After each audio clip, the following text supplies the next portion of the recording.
আমার প্রশ্ন হলো, আমরা যখন নামাজ পড়ি, সেই সময় আমাদের পকেটে টাকা থাকে।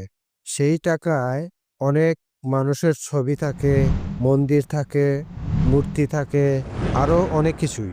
এমন টাকা পকেটে থাকলে আমাদের কি নামাজ হবে? ভাই প্রশ্ন করলেন যে বেশিরভাগ লোকের নামাজ পড়ার সময় পকেটে টাকার নোট থাকে আর প্রায় সবগুলো নোটে বিভিন্ন ছবি থাকে, ফটোগ্রাফ বা মানুষের ছবি।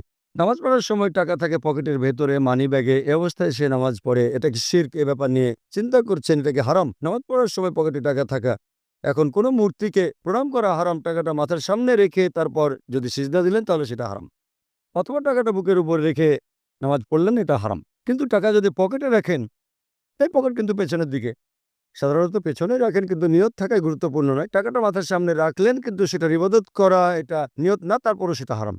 বলছেন এই মূর্তিকে প্রণাম করা আমার উদ্দেশ্য না, তারপরেও করছেন, সেটা হারাম। নিয়ত গুরুত্বপূর্ণ, তবে তার পাশাপাশি কাজটাও গুরুত্বপূর্ণ। কিন্তু যদি টাকা রাখেন মানি ব্যাগে, বেশিরভাগ ক্ষেত্রে থাকবে পেছনে, পেছন দিকে কি ইবাদত করবে? ঠিক। 1 নম্বর পয়েন্ট, এটা থাকে পেছনে। বুক পকেটে থাকলে হার্টের কাছাকাছি থাকবে। টাকা যদি না দেখা যায় তাহলে কোনো সমস্যা নেই।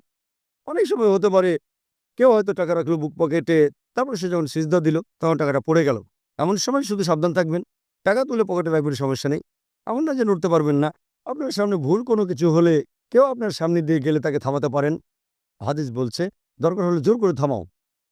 ঠিক। যদি এরকম কোনো কিছু হয়, হতে পারে পকেটে ছিল আর সিজদার সময় পড়ে গেল একটা ফটোগ্রাফ, এবার প্যান্টের পকেটে রাখেন যেন আর না পড়ে, তাহলে প্রত্যেক সিজদায় আপনাকে ওঠানামা ওঠানামা করতে হবে, একটু সাবধান থাকবেন। যদি এমনিতে আপনার পকেটে থাকে তাহলে কোনো সমস্যা নেই, শিরক হবে না, আপনি ভালোভাবে নামাজ পড়তে পারবেন। তবে টাকাটা যেন আপনার সামনে না থাকে, দেখা না যায়, পকেটে রাখেন, শার্টের অথবা প্যান্টের, সমস্যা নেই। আশা করি উত্তরটা পেয়েছেন।